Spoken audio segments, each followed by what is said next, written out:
안녕하십니까. 10월 11일 월요일 말씀 묵상 함께 시작하겠습니다. 오늘 본문은 예레미야 35장 1절에서부터 11절까지 말씀인데요. 이 레갑 사람들의 이야기입니다. 이 사람들이 우리들에게 그냥 신앙적인 도전을 주는 모습을 보여주거든요. 사실은 이것을 통해서 참으로 하나님을 믿는 사람, 진정한 신앙인의 모습이 무엇인지를 유다 사람들하고 비교를 해서 보여주고 있는 본문인데요. 하나님께서 정말 우리들에게 어떤 삶을 원하시는지, 정말 어떤 삶을 인정해 주시는지를 한번 배워볼 수 있었으면 좋겠습니다. 그럼 함께 말씀을 보겠습니다.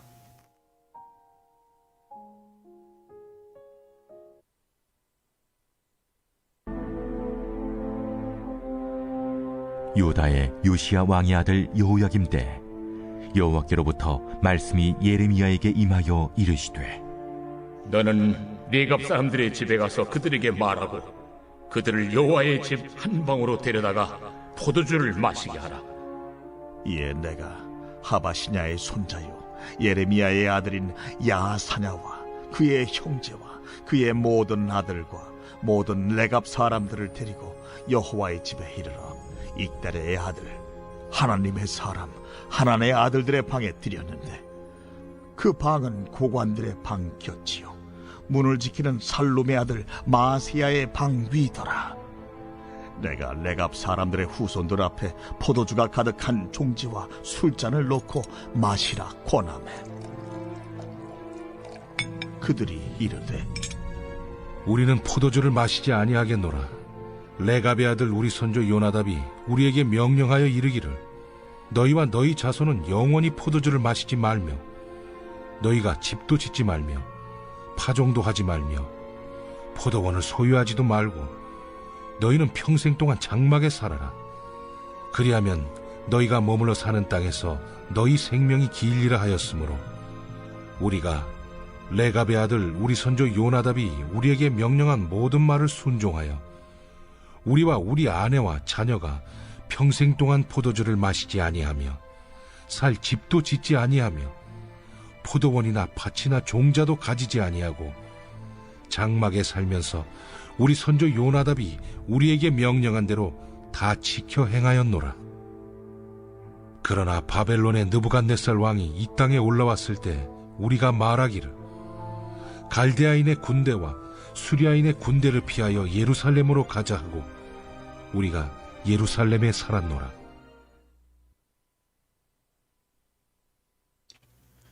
네, 중간에 소리가 안 나서 제 실수로 좀 소리가 안 나왔습니다. 죄송하고요. 예레미야 34장을 지난 시간에 했는데 끝까지 불순종하는 자들이라는 이름으로, 그리고 끝까지 불순종하는 자들, 그리고 구원받을 자격이 없는 자들, 이렇게 금요일과 토요일에 그런 제목으로 제가 묵상을 진행을 했습니다. 유다의 시드기야 왕, 그리고 그 고관들, 그 귀족들, 이 사람들이 정말 끝까지 말 안 듣고 결국 구원받을 자격이 없는 자들이었다 하는 것을 보여주는 거죠. 그런데 오늘은 이제 레갑 족속이라는 사람들이 나옵니다. 오늘 본문에서 시드기야가 34장이 바로 시드기야와 그 악한 귀족들의 모습이고, 35장에서 오늘 본문은 이 레갑 족속이 나타나면서 결국 유다 족속들과의 그 비교가 나타나고 있는 것이죠. 그리고 레갑 족속은 어떤 사람들이냐, 이걸 알아야 되는데, 레갑 족속이라는 사람들은 어떤 사람들이냐 하면은 아마도 그 북이스라엘의 아합 왕을 폐위시킨 그 예후란 사람이 있거든요. 예후란 왕이 있거든요. 그 예후와 함께 이제 그러니까 혁명이죠. 그러니까 반정에 가담했던 사람이 이제 레갑입니다. 그리고 그 레갑의 아들 여호나답이라는 사람이 있었습니다. 그 열왕기하에 있는데요. 어쨌든 북이스라엘의 사람들입니다. 원래는. 그런데 북이스라엘이 아수르에 의해서 멸망을 당하죠. 그러니까 어쩔 수 없이 레갑 사람들은 남유다로 피난했던 것 같습니다. 그러다 보니까 원래는 북이스라엘 사람들인데 남유다로 피난한 일부 그 레갑 족속들, 그 사람들이죠. 그러니까 아무래도 그 주변인이죠. 유다의 입장에서는, 남유다에서는 주류가 아니고 주변인의 삶을 살고 있었던 사람들이었을 겁니다.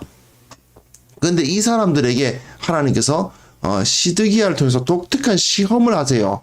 뭐냐 하면 이거는 그 시드기야 시절에 있었던 일은 아니고 요시야 왕의 아들 여호야김 때에 있었던 사건입니다. 그러니까 시드기야가 마지막 왕이잖아요. 그러니까 그 전에 여호야김이 다스리다가 그 여호야김의 아들 여호야긴이 한 3개월 왕위에 있다가 바로 끌려가고, 그리고 이제 시드기야가 다시 왕이 되죠. 그런데 여호야김 때에 있었던 일인데, 레갑 사람들을 찾아가서 그들에게 말을 하고 그들을 여호와의 집 한 방으로 데려다가 포도주를 마시게 하라. 이 하나님의 명령이었어요. 그래서 예레미야가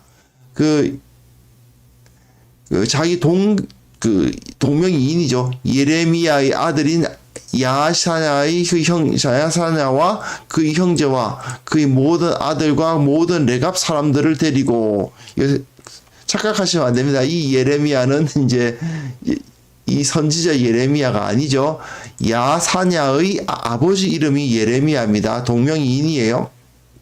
아바시냐의 손자요, 예레미야의 아들인 야사냐, 그리고 그의 형제, 그의 아들, 그리고 레갑 사람들을 데려다가 여호와의 집이 어디입니까? 성전이죠. 성전에다가 데려다 놓고 익달의 아들 하나님의 사람 하나님의 아들들이 방에 들였다. 그 방은 고관들의 방 곁이요, 문을 지키는 살룸의 아들 마세야의 방 위더라. 왜 이렇게 일일이 설명하고 있을까요? 이게 상당히 중요한 표현입니다. 자, 레갑 사람들이 어떤 사람들이라고요? 북이스라엘에서 피난해 온 사람들로서 남유다에서는 주변인에 속하는 사람들입니다. 즉 주류가 아니에요. 그러니까 우리식으로 말하면 중국 조선족 정도? 그럼 될까요? 이제 다른 원래는 이 사람들이 우리나라에 살던 사람들이 아닌데 외부에 말은 통하고 나름대로 혈통이 같다는 그런 건 있지만 우리와 깊은 관련 있는 그런 사람들이다기보다는 조선족 동포 정도, 그 정도 되는 사람들이 아마 이 유다 사람들이 보기에 레갑 사람들이 지위였던 것 같습니다. 그런데 이 사람들을 데려다가 어디로 데려가냐면 성전에다 데려간단 말이에요. 여호와의 집 성전이에요. 성전에 데려가가지고 그 성전에도 여러 방이 있는데 그 방들 중에서도 어디에 있느냐? 익달의 아들 하나님의 사람 하나님의 아들들의 방에 들였는데 이 방은 고관들의 방 곁이요, 문을 지키는 살룸의 아들 마세의 방 위더라. 그러니까 상당히 중요한 방, 그러니까 귀빈실 정도 되죠. 우리식으로 말하면 제가 중국 조선족 동포들에게 제가 비유를 했는데, 조선족 동포들 중에서 우리나라에 들어와 살고 있는 사람들이 있는데 정부 고위층 관리가 가서 예레미야는 제사장으로서 선지자 아닙니까? 그러니까 사실은 상당히 유다 백성들 중에서는 높은 사람이죠. 이 높은 사람들이 갑자기 와서는 당신네들을 초청합니다. 어디로요? 우리식으로 청와대로 초청합니다. 또는 국회의사당으로 초청합니다. 이 정도 되는 거죠. 그래서 이 사람들은 그냥 우리식으로 말하면 조선족 동포 정도 되는 사람들인데 갑자기 찾아가가지고는 갑자기 청와대에서 왔습니다. 또는 국회의장께서 보내셔서 왔습니다. 이러면서 와가지고는 오라고 해가지고는 청와대 귀빈실에다 영빈실에다가 딱 들어오게 한다든지, 아니면 국회에 어느 방 한 군데로 안내를 한다든지 이런단 말이죠. 나름대로 상당한 예우를 받으면서 호의를 베풀고 있고, 이 레갑 사람들로서는 좀 어리둥절할 수도 있습니다. 그런 상황인데 거기서 예레미야가 뭐라고 하냐면요. 레갑 사람들이 후손들 앞에 포도주가 가득한 종지와 술잔을 들고 마시라고 권했습니다. 포도주를 탁 마시면서 이제 한 잔씩 하시지 하고 쫙 권하고 있습니다. 그런데 놀랍게도 그들이 이르되 우리는 포도주를 마시지 아니하겠노라. 왜? 레갑의 아들 우리 선조 요나답이 우리에게 명령하여 이르기를 너희와 너희 자손은 영원히 포도주를 마시지 말며 집도 짓지 말고 파종도 하지 말고 포도원을 소유하지 말고 평생 동안 장막에 살아라. 집을 가지지 말고 텐트 생활을 하라는 겁니다. 그리하면 너희가 머물러 사는 땅에서 너희 생명이 길리라. 야, 이거 정말 대단합니다. 한마디로 말해서 무소유의 삶을 실천하는 것을 요구하는 거죠. 포도주는 나름대로 쾌락의 상징이기 때문에 기쁨과 쾌락의 상징인데 이 포도주를 마시지 말고 집도 짓지 말고 파종도 하지 말고 포도원을 소유하지 말라. 땅을 소유하지 말고 장막에 살면서 어떻게 생활했는지 정확하게 알 수는 없지만 나름대로 뭐 일을 하면서 생활을 했겠지요. 하지만 농토를 소유하고 나름대로의 재산을 소유하지 않고 그런 무소유의 삶을 실천하라. 그러면 너희가 머물러 사는 땅에서 너희 생명이 길리라. 즉 하나님으로부터 복을 받으리라 하는 말씀이 주어졌습니다. 그래서 우리는 레갑의 아들 우리 선조 요나답이 우리에게 명령한 모든 말을 순종하여 우리와 우리 아내와 자녀가 평생 동안 포도주를 마시지 아니하며 살 집도 짓지 아니하며 포도원이나 밭이나 종자도 가지지 아니하고 장막에 살면서 우리 선조 요나답이 우리에게 명령한 대로 다 지켜 행하였노라. 자, 그래서 그러면 당신네들 왜 예루살렘 안에 들어와 있느냐? 바벨론인 느부갓네살 왕이 이 땅에 올라왔을 때에 우리가 말하기를 갈대아인의 군대와 수리아인의 군대를 피하여 예루살렘으로 가자 하고 우리가 예루살렘에 살았노라. 무슨 소리입니까? 예루살렘에서 도시 생활을 편하게 하려고 우리가 예루살렘에 들어온 게 아니라 우리는 저 바깥에서 이제 장막 생활을 하던 사람들인데 이 느부갓네살이 침공해 들어오니까 지금은 이제 시드기야 때가 아니고 여호야김 때니까 2차 침공, 1차 침공 그때죠. 그때에 침공해 들어오니까 그래서 우리가 저 전쟁을 피해서 여기 예루살렘에 들어온 거지. 결코 우리가 여기서 뭐 땅을 소유하고 뭐 집을 소유해서 좀 편안하게 도시 생활을 누리려고 들어온 것이 아닙니다라고 이야기를 하는 거죠. 여기서 재밌는 것은요. 한번 6절 한번 보세요. 레갑의 아들 우리 선조 요나답이 우리에게 명령하여 이르기를 8절에 레갑의 아들 우리 선조 요나답이 우리에게 명령한 모든 말을 그리고 우리 선조 요나답이 우리에게 명령한 대로 그렇죠? 우리 선조가 우리에게 명령한 것을 지킨다는 얘기입니다. 그런데요, 이 요나답이라는 사람이 언제 사람이냐? 북이스라엘이 망하기 전 사람이란 말입니다. 북이스라엘 예후 왕 때면은 주전 840년경에서부터 뭐 810년경 뭐 이 정도인데 지금은 주전 800년대 사람이에요. 근데 이 지금 여호야김 시대는 주전 600년, 200년 차이가 납니다. 200년. 아니 200년 전 자기 선조가 명령했다고 그 명령을 따르는데 어떤 명령을 따라요? 포도주 안 마셔. 집 안 가져. 땅 소유 안 해. 늘 장막에서만 살아요. 아니 어떻게 이런 생활을 할 수 있을까?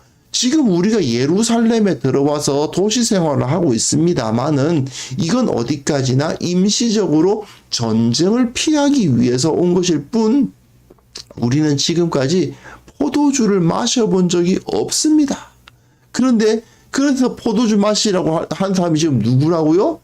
예레미야 선지자가 이야기하고 있잖아요. 제사장이 이야기하는 거잖아요. 지금 장소가 어디라고요? 성전이에요. 성전 안에 그 한 고위층의 영빈실 정도 되는 그런 좋은 방이에요.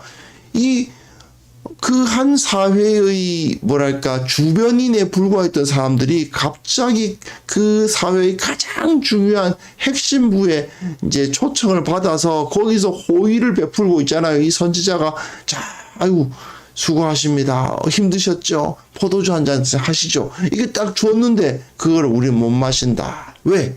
우리는 안 마신다. 왜? 우리 조상이 이것을 먹지 말라고 했기 때문에. 이 사람들은 어떻습니까? 200년 동안 이 사람들은 자기 자신들의 정체성을 지켜오고 있었던 거예요.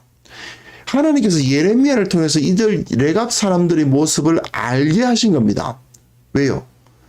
유다 사람들을 부끄럽게 하려고. 예루살렘에 살면서 이곳이 하나님의 성전이니까 우리를 지켜주실 거야 이렇게 생각하면서 영적인 자만심이 가득했지만 실제로는 우상을 섬기고 방탕하고 그렇게 살았던 유다 사람들과는 달리 레갑 사람들은 가난함과 비천함 가운데 살면서도 신실하게 자신의 정체성을 지켰고 말씀을 따라 살아가고 있었던 것이죠. 하나님께서 과연 어떤 사람들을 더 기뻐하셨을까? 하나님께서 과연 어떤 사람들에게 복 주시기를 원하셨을까? 이건 금방 답이 나오는 것 아니겠습니까? 하나님께서는 이 레갑 사람들의 모습을 통해서 만약에 예루살렘 살고 있는 유다인들 너희들이 이 레갑 사람들처럼 신실하게 살아갔다면 하나님도 예루살렘과 유다를 향해서 신실한 지킴, 신실한 그 보호하심을 나타내 주셨을 것이라고 말씀해 주시기 위함입니다. 하지만 유다의 사람들은 그렇게 하지 않았죠. 결국 심판을 당할 수밖에 없는 겁니다. 하나님께서 기뻐하시는 하나님의 백성은 예루살렘 성전에 있는 사람들이 아닌 거죠. 그냥 우리 후손이 우리 조상이 다윗이야 하면서 그렇게 말하는 게 아닌 거죠. 우리식으로 말하면 그저 그냥 내 이름이 교회의 그 교회 명부에 교인 명부에 올라가 있다는 이유로 내가 하나님의 백성이 되고 내가 몇 대째 그리스도인 그 집안에서 태어났다는 그 이유로 내가 하나님의 백성이 될 수 없다는 것과 같은 겁니다. 하나님으로부터 오는 보호하심과 복과 은혜를 누리기 원한다면 무엇보다 중요한 것은 신실함입니다. 하나님을 섬김에 있어서 계속해서 이 레갑 사람들은 200년 동안 이걸 지키고 있잖아요. 그렇다면 우리는 과연 얼마나 신실하게 하나님께서 우리에게 맡기신 바 그 사명을 감당하고 있는지를 생각해 보아야만 될 것입니다. 참으로 우리가 아침마다 하나님의 말씀을 묵상하고 있는 이것도 주님 앞에서 신실해지기 위함이 아니겠습니까? 매일 아침 하나님의 말씀으로 하루를 시작하겠노라고 결단하는 그 결단이 있을 때에 하나님께서 우리들을 기뻐하시고 또한 우리들에게 은혜를 베풀어 주실 것입니다. 그 외에도 여러 가지가 있겠죠. 주님 앞에 우리가 신실하게 살아가는 것이 어떠한 것인지 우리가 온전히 깨달을 수 있기를 바랍니다. 과거에 내가 이렇게 했었는데 옛날에는 나 열심히 주님 믿었었는데 옛날에는 나 신앙생활 열심히 했었는데 요즘은 좀 아니야. 이렇게 생각하시는 분 계십니까? 과거에 내가 어떻게 살았었느냐는 사실 중요하지 않습니다. 지금 내가 얼마나 하나님 앞에서 신실하게 살아가느냐가 중요한 것이죠. 그래서 이 시간 함께 기도하실 때 하나님 앞에서 우리가 신실함을 가지게 하여 주옵소서. 우리에게 맡겨진 모든 사명들을 다할 수 있도록 도와주옵소서. 주께서 주시는 그 은혜가 우리 가운데 온전히 임하여서 주님께서 주시는 그 사명을 온전히 깨닫게 하여 주옵소서. 이 시간 함께 기도하겠습니다.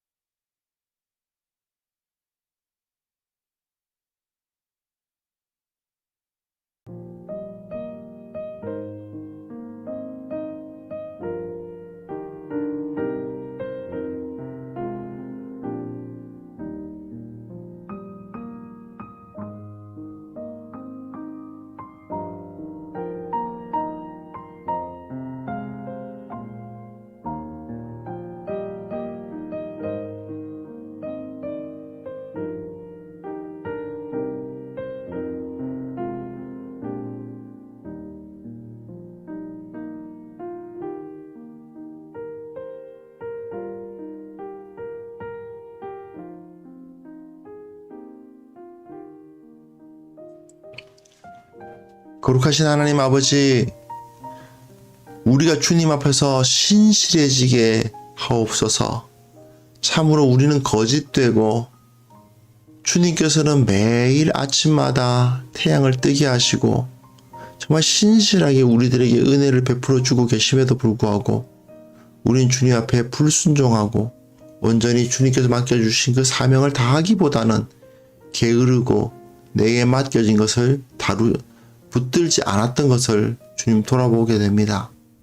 우리가 온전히 주님 앞에 바로 서게 하여 주시고 이 레갑 족속들이 200여 년을 그렇게 살았던 것처럼 우리도 우리의 인생이 주님 앞에 신실하고 성실하게 그리스도인답게 살아가는 자들 되게 하여 주옵소서. 아버지 하나님, 주님께서는 우리들에게 정말 성실하게 신실하게 우리에게 은혜를 베풀어 주셨음을 기억합니다. 우리가 주님을 닮아갈 수 있도록 도와주시고 그것을 통해서 우리의 신실한 삶의 모습을 통해서 이 세상 가운데 어떻게 살아야 하는가에 대한 모범이 되는 그러한 축복도 허락하여 주옵소서. 세상과 다른 삶을 살아가기를 원합니다. 세상 가운데 주님의 은혜가 온전히 임하기를 원합니다. 주님께서 우리와 함께 하시고 주님께서 우리를 붙들어 주신다는 사실을 온전히 깨닫게 하여 주시고 참으로 이 세상이 하나님께서 베풀어 주시는 그 신실한 은혜로 말미암아 우리를 통해서 변화되는 역사가 일어나기를 원합니다. 아버지 하나님께서 우리와 함께 하셨고 우리들에게 은혜를 베풀어 주고 계심을 믿습니다. 새롭게 시작되는 한 주 주님께서 은혜 베풀어 주시고 슬픔 당한 자들 참으로 위로하여 주시며 힘든 일 겪는 자들 능히 이길 수 있는 능력 허락하여 주시고 무엇보다도 주님의 지혜와 능력으로 모든 일을 선하게 감당해 나가는 귀한 성도들 다 될 수 있도록 도와주옵소서. 주께서 은혜 베풀어 주신 데에 의하여 주님께서 베풀어 주신 그 은혜 참으로 감사드리오며 예수 그리스도의 이름으로 기도합니다. 아멘.